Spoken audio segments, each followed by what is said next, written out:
So I want to continue this topic about Europe. To talk about Europe, we were joined earlier by Steve Keen, who's the head of the School of Economics, History, and Politics at Kingston University. The ECB finished its asset quality review, and would you believe it, the entire banking system in Europe only needs 7 billion euros of additional capital, according to the ECB, of course. Now, that's about 0.03% of total assets. Aaron asked Steve if the stress test seemed credible to him. Take a look at what he had to say. All these so-called stress tests make them sound like the sort of thing engineers do when they test and see whether a bridge is going to fall over. Now, if an engineer applies a stress test to a bridge and it passes, you know the bridge ain't going to fall over. What the stress tests that economics do are pretty much statistical tests which assume that one particular shock is not related to any other shock, or that one entity can be analysed without looking at its flow-through effects to other entities. Now, that's okay when you have the usual run of things that go wrong. For example, we both know that one of the jobs of the Federal Reserve is to close down banks that have actually gone insolvent over the weekend and hand them over to ownership for new firms in the meantime, so that you get this flow of banks which have gone bankrupt, which have to be put into receivership, quickly processed, new ownership, and the system goes on quite okay during that sort of crisis. That's the sort of thing that these stress tests are actually designed to identify. You know, how much stress do we need to apply to your particular balance sheet to mean you'll be one of the casualties on a Friday? But when you have a crisis like the financial crisis in 2007, 2008, it's systemic. The whole system grinds to a halt, and one person's failure becomes the cause of another person's failure, even if that bank itself was solvent at the time. So those crisis-type things where feedback effects from one failure to another failure are critical, they're not the sort of thing these tests are designed to find. So what it's telling you is that if the weather remains well, you won't need an umbrella. Not particularly helpful if you're facing a hurricane. Not at all, and I like that analogy. Now, Steve, I think I know what you're going to say here, but I'm going to ask you anyway. If European banks need only 7 billion euros total, why isn't credit growing more robustly in Europe? Beautiful question. I didn't know you'd be asking that one, and it's a great question. It's really because the sheer scale of private debt that's been accumulated is so much greater than the economy's ever had to carry before, and the opportunities for employing that debt in any productive sense are gone, except for speculation in real estate in some countries. So consequently, there's just not the demand for people to take the debt on, nor are banks all that willing to extend it in many cases, because they know there's now a higher probability that the borrowers won't pay them back. So what you get is this very slow trickle of growth. Certainly in America, I noticed Ed's recent credit write-downs talking about how the American recovery is underway. That recovery is also underway because credit growth is now positive in America, substantially so. But I don't think it'll ever get back to the scale of growth that it was before 2008, because you're starting to grow, in America's case, from a private debt level of 160% of GDP, having peaked at 180% and beginning that particular bubble back in 1990 at about 90% of GDP.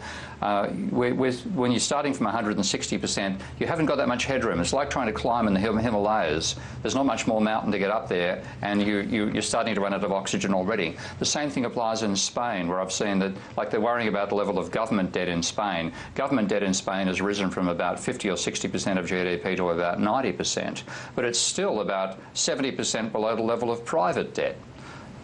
Germany has not got as extreme a situation, but it's also private debt far exceeds government debt there. So it's effectively, in another analogy, it's a bit like trying to a plane taking off from a mountain is a damn sight harder than a plane taking off from the sea level. And yet that's what really all these government ministers and economists are trying to get the economy to do. They don't even realise they're not at sea level anymore, because they don't take the role of private debt seriously in the economy. And that's why I think you can see these anemic levels of credit growth. You can't get much higher when you're already at altitudes where you're starting to run out of air. Indeed. Now, the Germans' view of the euro crisis is that too much debt is bad, and that the Germans, too, need to keep their government debt down. And it's 20 percentage points over the Maastricht hurdle of 60%. And the Germans say stimulus, when everyone is in debt up to their eyeballs, it's just folly. So what's your response to that? My response is looking at the wrong debt. Like, again, for example, I was in Spain, I was in Portugal on the weekend talking at an event for Declaration Day there. And the level of Portuguese government debt now is of the order of 80–90% of GDP, similar to the German level. The private level that they're not even talking about in these debates, particularly in Germany, is 170%. And it's not the government debt that matters, it's the private debt. The reason government debt has risen in countries like Portugal and Spain too is that it was actually falling before the crisis began. It's rising because of the slowdown in the rate of growth of private debt. The real cause of this crisis is the level of private debt. So my argument is we simply have to write that debt off. Not all of it, but a large part of it has to be written off in a creative way to cope with our modern financial systems and its interdependencies. But we have to eliminate that private debt because that's what caused the false boom beforehand. The asset bubbles in America, the subprime one. I normally say I don't have to tell you about that, but people seem to have forgotten already with what's happening back in the real estate market in America now. But there's the Spanish one, the Irish, etc., all driven by accelerating levels of private debt. We have to realise that we've got to write that debt off, and the more we preserve the creditors, the longer we preserve this depressed state of the economy, because it's the excessive debt which is slowing it down. Not the government debt, the private debt. That's what has to be addressed. Now, how is the British economy doing, and where are the pitfalls?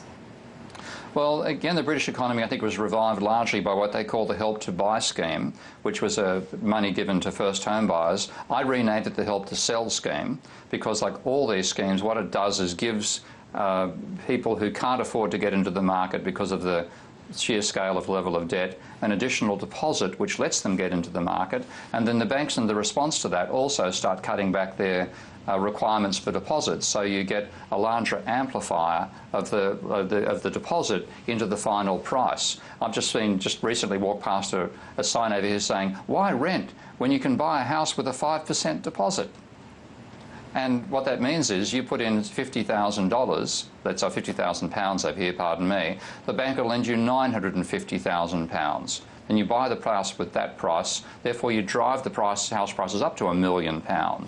It's all leverage that's doing it. If you were looking at the situation that applied back in the 1970s, when just by historical experience banks were conservative, as they should be, about property valuations, the ratio then tended to be a 70% loan-to-valuation ratio for a first-home buyer. So if you walked in with £50,000, they'd give you about 3 or 4 times as much. You'd end up paying about £220,000 to £250,000 for the house. That's what it should be. It's leverage which has driven these prices up. Now, when the positive side for the economy out of that leverage is that borrowed money gets given to the first-home vendor, who then uses that to either buy themselves a new property and to furnish that new property with expensive additional SMEG appliances and so on, and that gives you a boost for the overall economy. So I see That was Steve Keen, head of the School of Economics, History and Politics at Kingston University.